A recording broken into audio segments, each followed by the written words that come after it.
Hello everyone, I'm Tom from Holland America and I'm here today to tell you about a very special opportunity you have to sail round trip from Montreal on the beautiful Volendam in September 2027.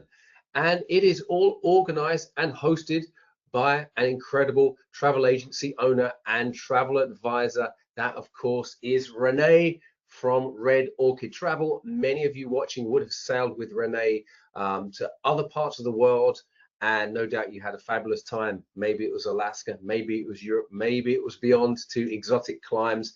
And Renee puts together fabulous itineraries and groups on cruises that have been handpicked due to their unique nature or opportunities to experience a part of the world in a different way to which you normally would be able to. And this itinerary we're going to talk about is certainly a fantastic example of that. And you will find all those details on the itinerary on the Red Orchid Travel site. Reach out to Renee. We'll have more details at the end of this session on those benefits and extras that you get when you book with Renee.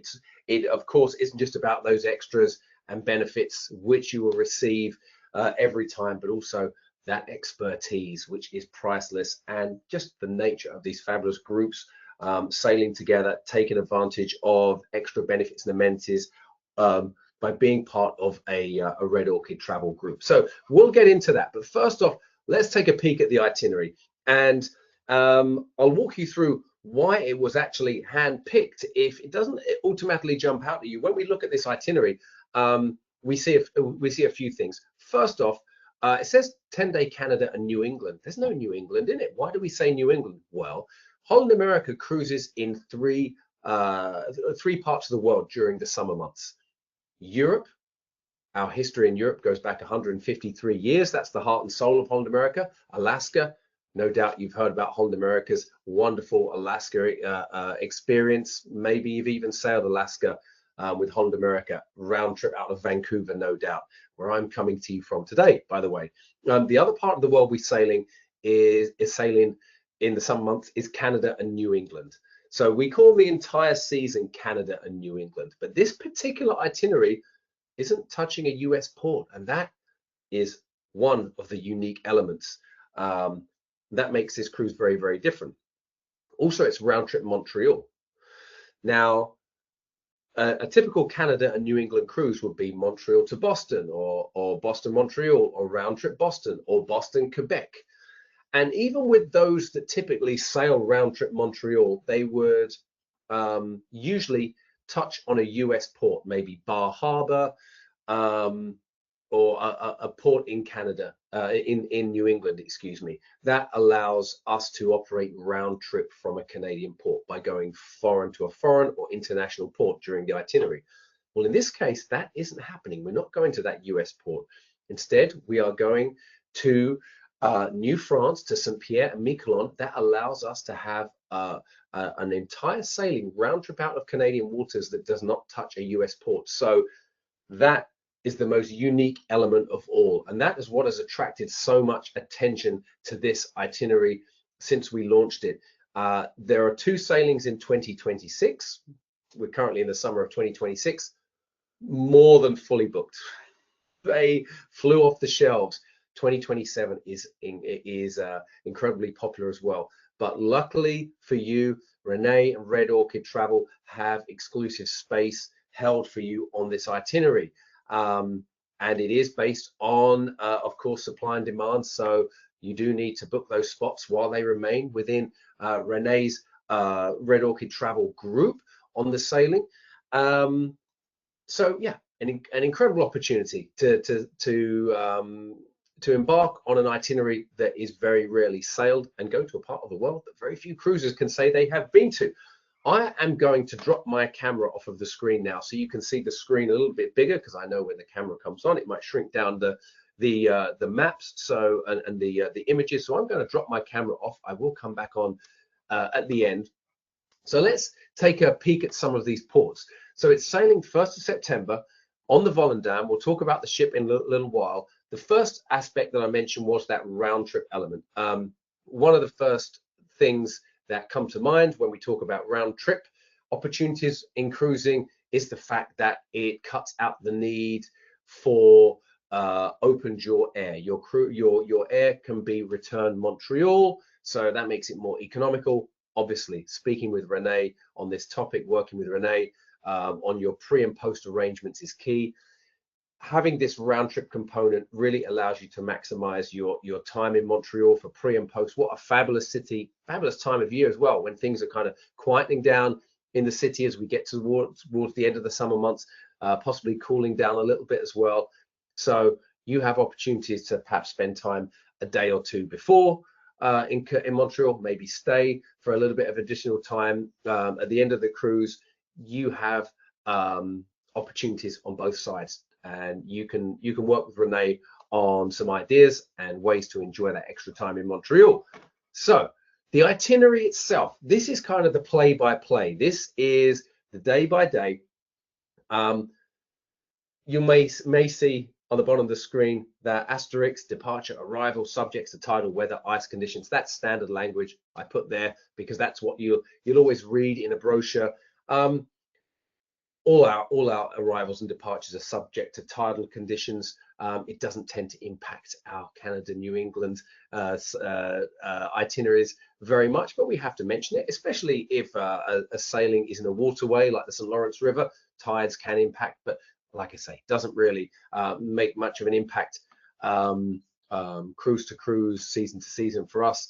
It says weather, ice conditions. The Canada New England season goes all the way through into October, so we're not anticipating too much ice, too many icy conditions, but we do have to leave it there as kind of a cautionary language, let's say. So let's walk through this itinerary.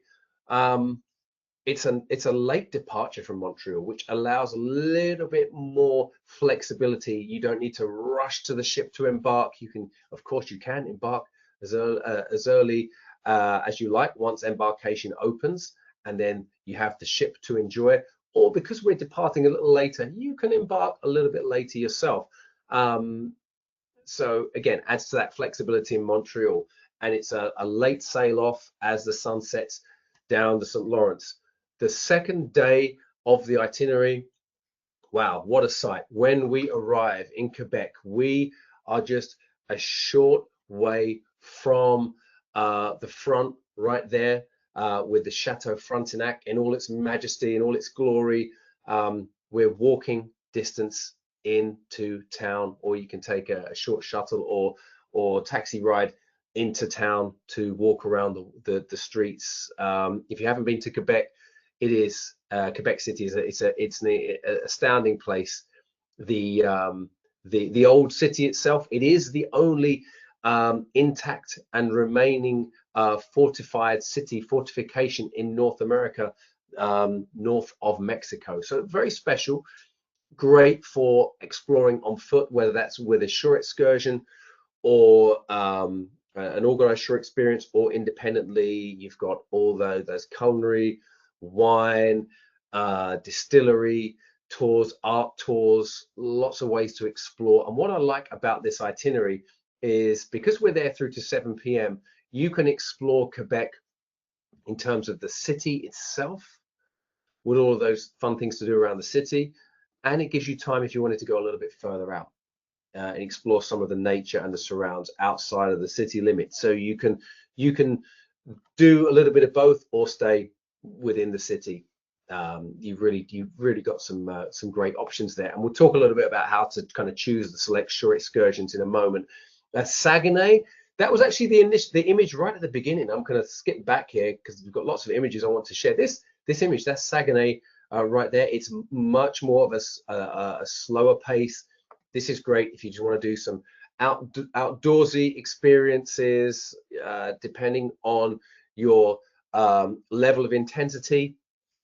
If you enjoy a hike or a stroll, maybe some kayaking, or maybe some type of bus tour, exploring with a guided tour, lots of things to do, arts and crafts, artisanal experience, as they say. So yeah, that's a nice kind of step down in intensity. The beauty is there, whether you are whatever type of shore excursion you're on. It is one of the longest fjords in the world, in fact, that kind of connects through and connects through to the river itself. So it's a nice way to kind of step down in terms of intensity before we spend a day on board ship, scenic cruising. And I'll talk about some of those fun things you can do on board ship. The great thing about scenic cruising with all Holland America ships is our ships are smaller than the average. We often call ourselves the Goldilocks cruise line, not too big, not too small, because we don't have those mega ships. Even our largest ships in our fleet are a third of the size of what you'd see out there today with those large mega ships. But regardless of size, and Volendam is one of the smaller ships in the fleet, regardless of size, we have this wonderful open deck space. So there's no crowded feel when it comes to viewing. During scenic cruising, it isn't crowded. You're not fighting for space at the rail. You can take your time. You may have seen at the beginning that tagline, experiences with us are too good to hurry through. That's what it's all about in Holland America.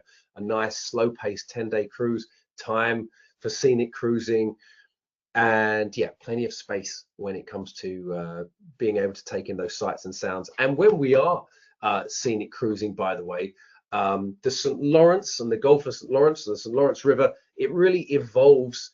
And as obviously we're coming out of the cities and we're going further east and north, and really opens up, and it changes along the way. So each of these days you can see punctuated on day 4, fully out at sea, day 6, and then as we come back down, day 9, day 10, it changes, because you've got the cultural and kind of historical significance being narrated for you with our onboard experts, but you've also got the ecological aspect, the wildlife viewing and sighting opportunities, bird spotting, whale watching. There are whales active in the area. The blue and beluga whales live there. So yeah, some exciting opportunities, and I think there's close to 40 lighthouses along the St. Lawrence. You might not see all 40, but you're going to see a lot of them, and each one has its own story to tell. And you've got the more rugged areas, the cliffs, all the way down through to the estuaries and the plateaus. So very varied experience on these days of scenic cruising. Don't think each one is the same, because we're going for different parts and different aspects. And then when we look at the map, we're going to another very special port. This time, let me pull up our map here. You can see before we make our way up to Newfoundland, we are going to call on Prince Edward Island, often the port that jumps out the soonest to folks when they see this itinerary. And of course, that is for Anne of Green Gables. That's the first thing that comes to mind. And those kind of Anne of Green Gables attractions are part and parcel of the shore experiences in Prince Edward Island, in Charlottetown.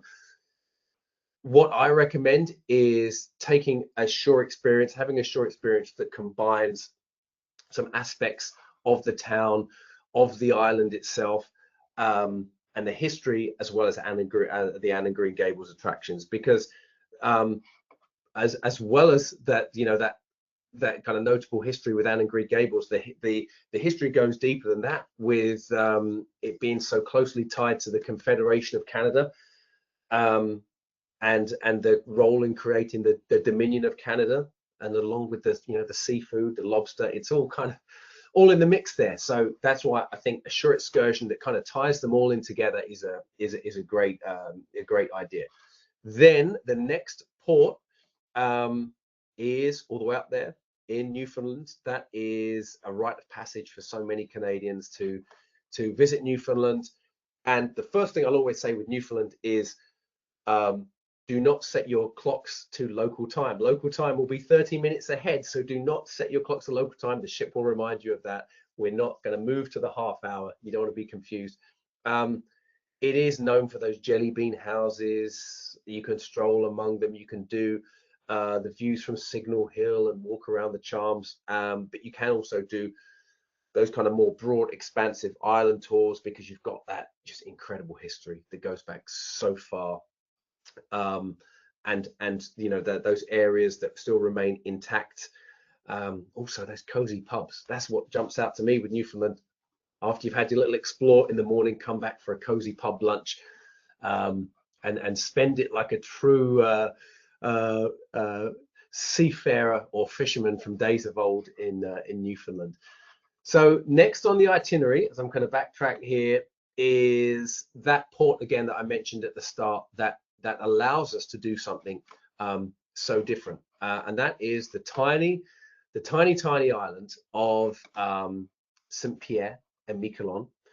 And here's an image of it down the left. Now it's tiny, but it's more of I'm not going to say bragging rights, to say you've been there, kind of cruise bragging rights, port collecting. It's that instant kind of French authenticity. You've had that French Canada feel with Quebec City, with Montreal. Now you are actually in true French territory, and that is very apparent. You stroll the streets, visit the cafes, visit the quaint stores, and it is that cultural shift, but it's a very gentle shift. But you know, you can feel clearly you are now on foreign soil. So like I say, that's an experience that not many cruisers really get to have when they're cruising this part of the world, because we only do it twice a year. So something that there's a very small club of cruisers that find themselves members of. So as the itinerary then starts to kind of wind back around, and we make our way back to Montreal, you've got 2 more days of scenic cruising, and that's 2 more days obviously to enjoy the scenery and also to explore the ship and enjoy the ship. And let's talk about the ship itself. Now this is Volendam. I mentioned before, we say we're perfectly sized. You could call Holland America mid-sized, but even then, I think mid-sized cruise lines sometimes are now so much larger than they used to be, but we are truly mid-sized. So Volendam is one of the 2 smallest ships within our fleet, and our fleet of generally kind of mid to small cruise ships anyway. The dam ships of the dam fleet, the 11 sisters within the Holland America fleet, they range from 1,400 to 2,600 guests. None of our ships are above 99,000 tons, and like I say, you get cruise ships almost 3 times that out there operating. But that's not what we do. We like to keep the numbers down on board. We like to keep the size kind of medium to small, and that allows us to most importantly, sail out of Montreal. If we were sailing on a larger ship, we would not be able to sail out of Montreal. It would have to start in Quebec City, so you'd miss that Montreal experience, that first day of the St. Lawrence. So she's an awesome ship. For that smaller size, she has so much to offer. So 2 pickleball courts. If you are pickleball players, you like pickleball, you're a member of a local pickleball club, or maybe you just want to pick up that paddle and have a go, drop in, or go to a workshop, learn how to play. That's a lot of fun on board, especially when we're scenic cruising. Now, the weather that time of year, you could have that beautiful sunshine. You want to relax by the pool. Maybe it could be inclement. We never know this time of year. You might have a day or 2 where it's a bit overcast. Maybe you want to jump in that hot tub. We've got these options for you up on deck, and you can see the edge of it there from that photo. That second photo down, that's the Magradome. We have this wonderful roof, and you can actually see, yeah, from the top view of the ship, the main photo, that sliding retractable roof on the Volendam. So whatever the weather, we can close that space. So the pool area with our diving burgers and our hot tubs and all those that lounge area, that can operate regardless of the weather. We'll talk about some of the entertainment and dining venues in just a second. The staterooms on Holland America are typically 25% larger than you'll find on other premium cruise lines. You'll have options ranging from interior, ocean view. If some suites are still available, speak with Renee for those suites. That's a fabulous way to enjoy it. to enjoy the experience. I can highly recommend it. The service, we have an incredible guest to crew ratio, and our crew members put smiles on the faces of our guests 365 days a year, all 7 continents. They are the backbone and fundamental to everything we do. I wouldn't be here being able to tell you about this experience. We wouldn't have cruisers coming back time and time again without our incredible crew members. They literally are the core and the backbone of everything we do, and we are very proud of our incredible crew, and I'm very proud to call them my colleagues. We mentioned dining a few times, and also seafood, especially when we think of Newfoundland, when we think of Prince Edward Island. We have the Global Fresh Fish Program. So this is something we're very, very proud of, to be certified serving sustainable seafood. It's a big part of what we do, bringing that destination on board authentically, not just a gesture to that on board, that local cuisine on board. We really do bring kind of a multi-dimensional experience on board when it comes to those flavors and local produce that we're bringing on board. With dining, you have the classic Holland America dining experience, whether you choose main or early seating, whether it's fixed or open. You've also got dining experiences that and I'll explain in a moment, if you book the Have It All fare, you will receive complimentary to exclusive specialty dining venues, the Canaletto and the Pinnacle Grill, as well as some fabulous bars and lounges. Entertainment on board, and this varies from ship to ship, but various live music on board and around the ship. And every night in our world stage, we have live entertainment. We don't have any nights where it's kind of just a movie night. It's live entertainment shows each and every night. During the day, it's not just pickleball, even though we're the official PPA cruise line, the National Pickleball Cruise Line. Lots of arts, crafts. You wouldn't be Holland America without trivia, bingo, you name it. We really do embrace the kind of variety and the nuances of everyone's individual preferences for a day at sea.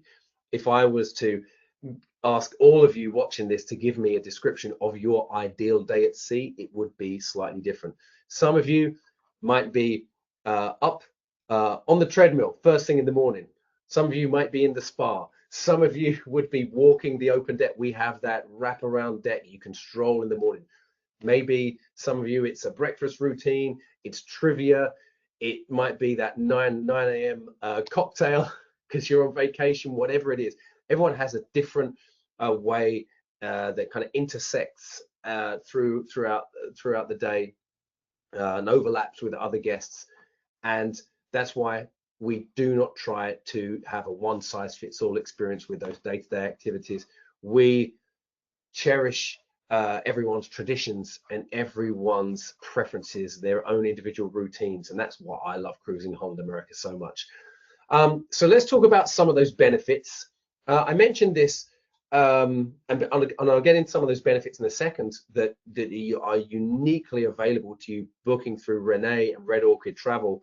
One of the elements to to your booking will be, if you choose it, to book what we call the Have It All fare. Currently, this sailing right now in the summer of 2026 and for the next few months is covered under what is called the Have It All early booking bonus, which means our most popular amenities that are purchased on board can be booked with the fare as part of the fare, and they come at a 50% discount. So that would include specialty dining, shore excursion credits for some of those shore excursions I mentioned, the beverage package, which includes specialty coffees, juices, those type of things.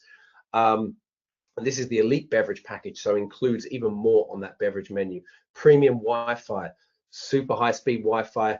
Now we have that Starlink Wi-Fi. You are connected wherever we're sailing, and the gratuities, the prepaid crew appreciation is included. That is when you're booking early and you have the have it all early booking bonus. Later down the road, if space is available and you choose have it all, it doesn't include some of those additional features. So when you're booking with Renee, with Red Orchid Travel, there will be a number of exclusive benefits due to the nature of Renee and Red Orchid Travel's operation. As I mentioned, Renee will select choice sailings, and when she does that and works directly with Holland America in this way, we're able to work together and pass on extra special rates in some cases and extra amenities that she can then pass on to you. So those benefits will apply here. Speak to Renee about those extra benefits and amenities through Red Orchid Travel. That is something exclusive, so I highly recommend you take advantage of those. But also, like I say, if you select the have it all early booking bonus, you currently will receive those extras. And I think the shore excursion part is super beneficial here because there's so many great shore excursions to take. And by the way, once you're booked, you can download the Navigator app. The Navigator app helps you literally navigate all those shore experiences and spa experiences and get them pre-booked, and you know, keeps you super excited while the countdown to your cruise takes place. So extra special benefits booking through Red Orchid Travel. And of course, it's not just the extra benefits. It's Renee's expertise. She is an expert in Holland America, expert in the itinerary. She can get things done for you and make changes or adjustments or look into certain aspects and connect with Holland America on those aspects of your booking that would take you a far greater length of time to take care of, because she's got that inside track with Holland America. My phone on speed dial, but she works directly with all the kind of internal working departments of Holland America, so she can get things done for you because your time is a resource. You don't need to waste your time on that. So she has that expertise, has that insight, has those deals, but of course the most important thing is having a great person who you work with, working with real people in your community, or someone you already have that relationship with. I think that's priceless. Where she's just a phone call or an email away, that is priceless. You're not dealing with a call center hundreds of miles away. You're able to work with Renee directly, and I think that's absolutely fantastic. So that's it from me.